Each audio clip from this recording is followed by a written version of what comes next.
Just moments ago, Sandra, I asked the attorneys general of New York and Connecticut why they are impeding this new effort to try to make our government more efficient. And we are back, y'all. Thank you for watching today. Y'all know this is one of the greatest jobs, if we can call it a job. This is one of the greatest jobs in the world.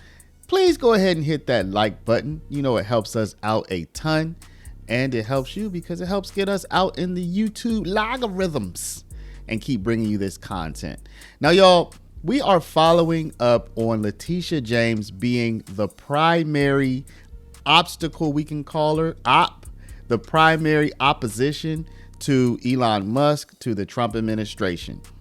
And she has been apparently selected and ordained, chosen by her people being the largely Democratic side of the aisle among the states. They have chosen Letitia James to lead them in their opposition to Donald Trump's agenda. Now, they've recently filed a lawsuit in federal court because they want to stop Elon Musk's Doge, Department of Government Efficiency. They want to stop Doge from cleaning up the federal Treasury Department. Now, many of us may say, look, we want our government to run efficiently. We want the waste to stop. We want the fraud to stop. We want the abuse to stop. And in fact, Letitia James says so does she. She just doesn't want Elon Musk to do it. Okay. She doesn't like the way Musk is doing it. So here we have this story that says Letitia James celebrates legal win over Elon Musk's Doge. Keep fighting is what she said.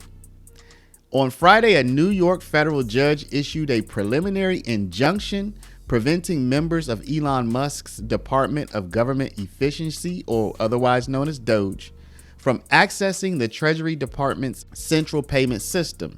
The case was filed by 19 attorney generals, led by New York Attorney General Letitia James, who welcomed the verdict on Musk-owned platform. So isn't that interesting? Letitia James actually took to X. She took to her X account and said, we just won a court order stopping Doge and unauthorized, unelected, and unvetted individuals like Elon Musk from accessing people's private data and blocking federal funds. We will keep fighting to protect all Americans from this administration's destruction. So she said that to you. She said that to you on the Elon Musk platform. Now, it's not hypocritical. It is ironic, I think.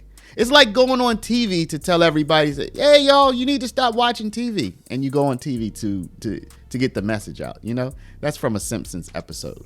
But anyway, y'all, let's shoot into a news report about this to give you more information. OK, so let's take a look. But first, let's get right to Brian Yanis. He is reporting live from Manhattan Federal Court. So, Brian, what information is the system Doge wants to look at? Yeah, so Sandra, look, the U.S. Treasury Central Payment System is known as the Bureau of Fiscal Service, and this is at the heart of Elon Musk and Doge's mission to try to rein in government spending. Why? Because 90% of the U.S. government spending, that's $5 trillion a year, runs through this Treasury system, and this is how most money is dispersed to federal agencies, including Social Security payments, veterans benefits, tax refunds, and federal grant money that's given to states like Medicaid. It also contains Americans' personal financial information, Social Security numbers, bank routing numbers, addresses, tax refunds. And so, according to the Government Accountability Office, estimates up to 10% of the money in this system could be lost every year to fraud. So Musk and Doge want direct access to this payment system to quickly block or redirect federal funds,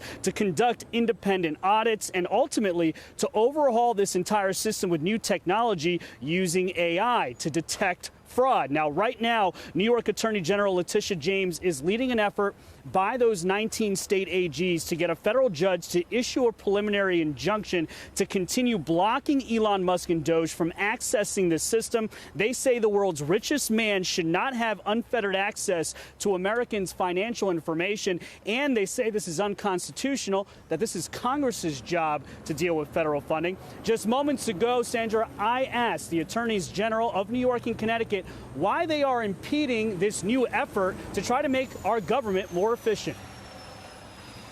What do you have to say to those that say that you are impeding a serious and honest effort to try to get the government to work better and to rein back waste and out-of-control spending before it's even had a chance to really take off? Listen, all of us are concerned about waste, fraud in our federal government and in all governments, but you should work with Congress.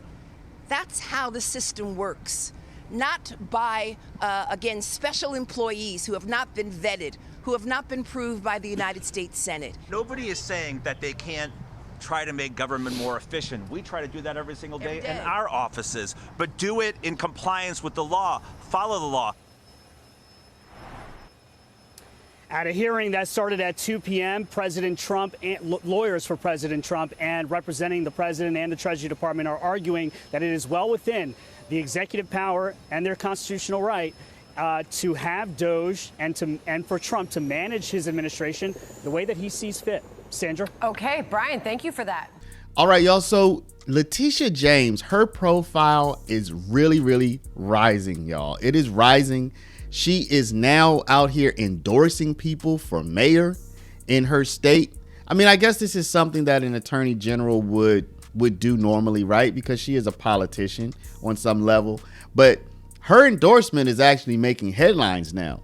She's actually apparently making moves behind the scenes to try to ensure that this person becomes mayor, that this person doesn't. She wants to work against Cuomo, who was previously the governor of New York. It looks like he wants to make a political comeback and run for mayor. And now Letitia James is apparently trying to help block that effort by endorsing other people.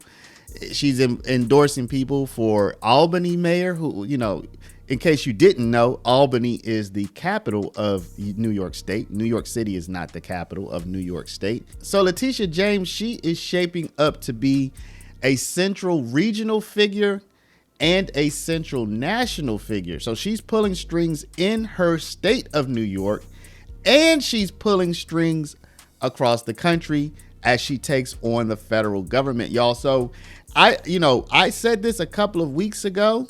It is shaping up to be just as true as I thought. Letitia James is going to be the point person to take on Trump, and we're seeing already. Now, I don't necessarily know that this preliminary injunction is going to do very much. I don't know that it's going to have any kind of lasting effect. The temporary injunction, just the judge saying, look, pause for now.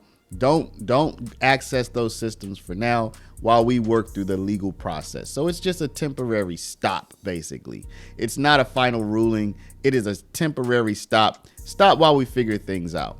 But y'all, let me know what you think. Are you in favor of Letitia James, of her way of going about things, where she is basically going to oppose the Trump administration? It looks like at every step. She said in a previous press conference that she did not want to be an obstructionist against the Trump administration, but it certainly looks like she does. And I'm not criticizing her for that, just calling it the way I see it. What do you think, y'all? Let me know in the comments, y'all. I definitely do appreciate y'all watching this video. Share it out with people. That way, we can get the word out about our little community that we're growing here. Hit the like button if you haven't already. And also don't forget to subscribe, y'all. We are so close to 100,000. I think we will hit this in the next definitely 10 days, especially if you do your part. I'll do my part and keep making this excellent content. You do your part, subscribe and share it out. Appreciate y'all. Love y'all. And I'll see you back in the next one.